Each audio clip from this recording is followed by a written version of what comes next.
Hi everyone, welcome to today's stream. I'm Chris Escodra and this is part of my 30-day challenge, go live every day, election edition. I'm a candidate, an independent candidate this year at the Espoo City Council, the municipal elections. I'm running for the Espoo City Council.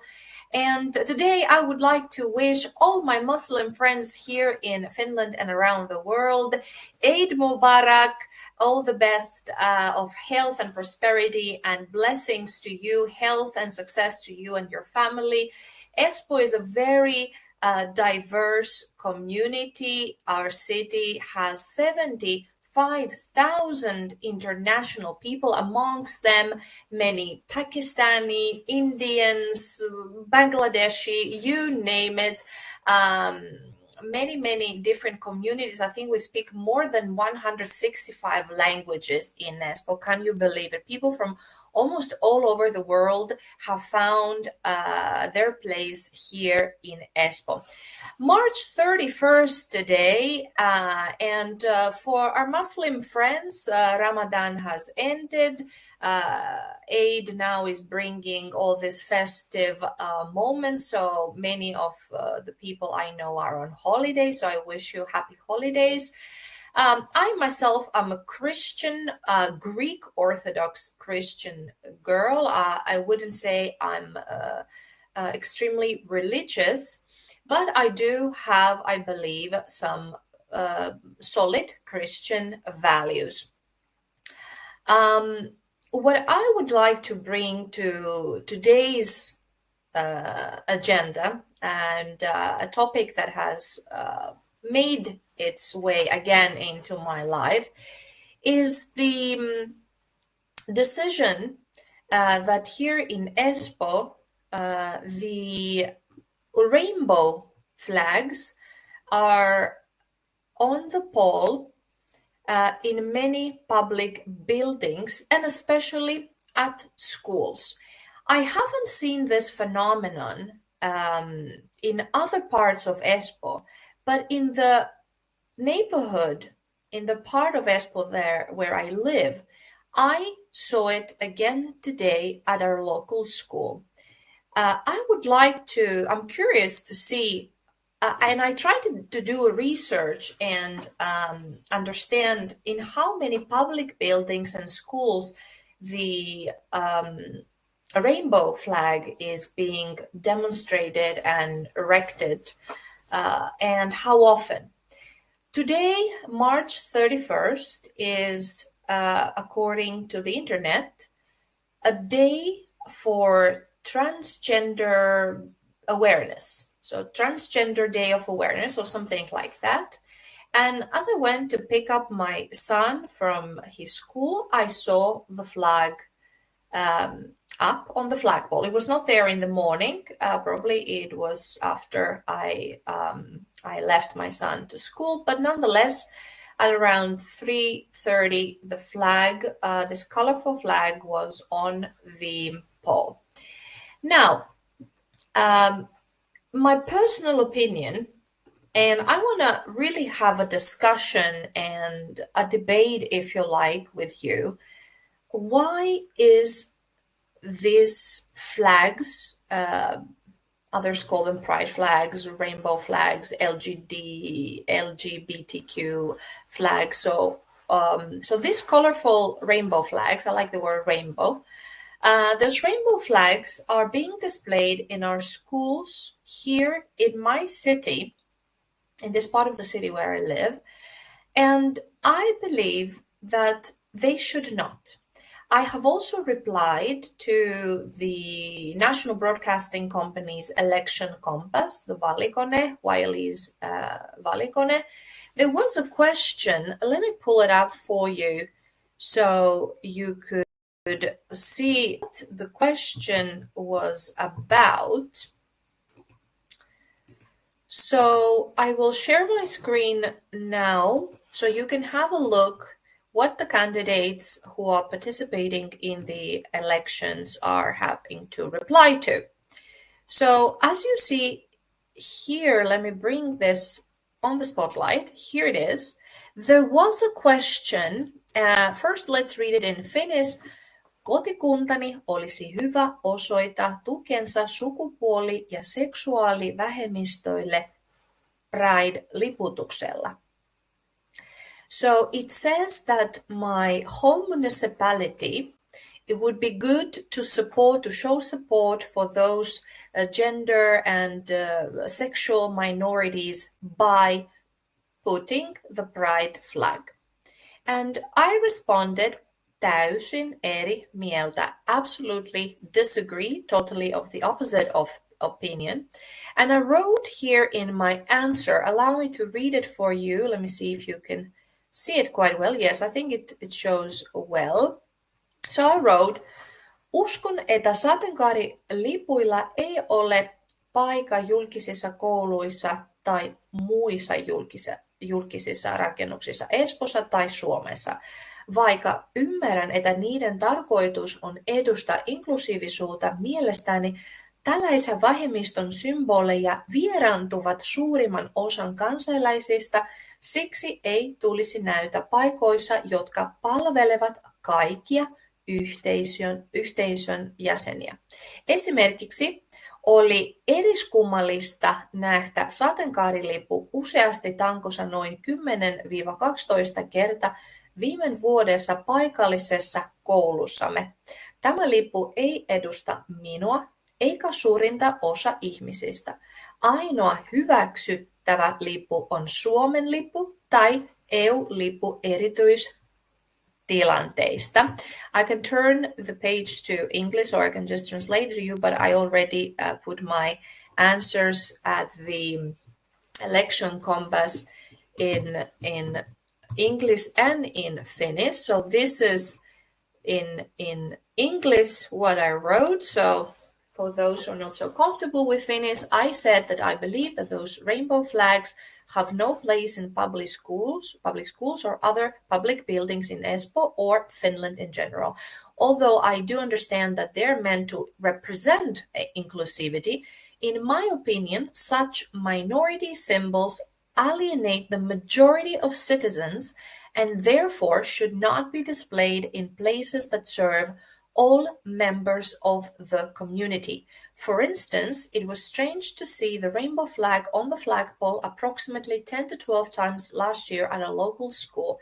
This flag does not represent me or most people. The only acceptable flag is the Finnish flag or the EU flag in special circumstances. This was my response to the election compass. It's a series of questions that major news media corporations, companies, the national broadcasting company where this specific questionnaire was from, and the candidates take those answer to those questions, and then those questions are open to the public, and the public can also take their own questionnaire and they find their own ideal candidate. So it's a matchmaking for the election. So bringing the voters and the candidates maybe a step closer. Now, back to this topic. I wrote in my reply, and I want to clarify that I believe in diversity. Mostly the diversity that Finland should focus on is the cultural diversity. We are international people. As I said, 75,000 foreigners, foreign-born people are living in Espoo, and we are not represented in the Espoo City Council. You can take a look at the names of the current councillors at the Espoo City Council. Many of the people do not even know they have the right to vote. I speak with a lot of them in the restaurants, on the bus, on the metro, on the street.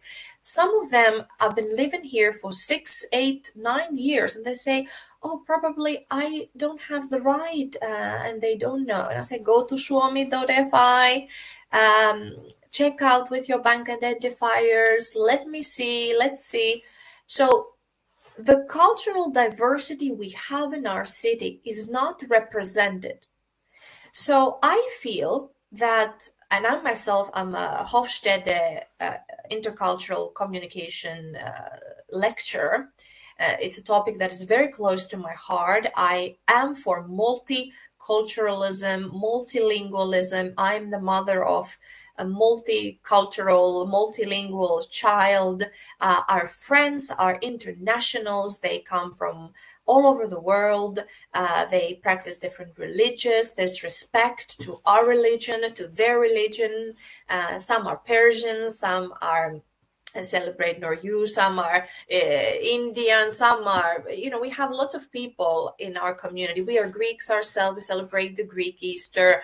We also have Finnish friends, and so on. And I only see the beauty in it to wish each other well on their important days. Now, cultural diversity needs still a lot of work in Finland. And this is something I want to work for. One great example is the employability of the international people. Also, the foreign parents should be able to understand what's happening with their kids' progress. So if they don't speak Finnish, they should be able to receive information in English. And I would say that perhaps translators or interpreters are not needed. I would suggest, and I would like to see the well-educated Finnish teachers to speak English to the parents and not have this intermediate translator. Sometimes from experience of my own and my friends, the interpreters have not done a good job also. That's another topic. Plus, it's an extra resource and a cost for the city of Espoo. However, if the cultural diversity is not achieved, I believe this gender issues and ideologies have become very high into the agenda just because we don't want to address the real issues of cultural diversity, lack of discrimination there in regards to people's nationalities and mother tongues, because this is the crucial matter. This is the thorn that not many want to really address, but it's well documented that foreigners in Finland are facing discrimination. It's documented in the Finnish, from the Finnish authorities, Finnish media, as well as international media. So if we want to make an impact and have an influence, is to solve the cultural diversity and the discrimination issues there. Because the sexual minority issue is an issue that only affects 3% of the population. So 1-3, some estimates say even up to 8. Let's round it up to a 5 average. 5% of the population now is having their own symbol on the Finnish yards, in the yards of the Finnish schools. So I believe in a city where we're so multicultural, multilingual, like Espoo, 75,000 people, more than 165 languages being spoken, I believe we should be politically neutral. Also, these topics, such as this LGBTQ issues,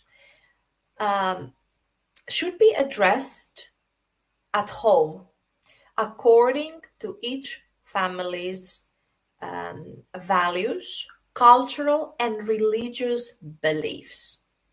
This is the tricky part here in Finland, that we want to talk about the cultural diversity, but because it's so difficult and the host culture is so strong, right?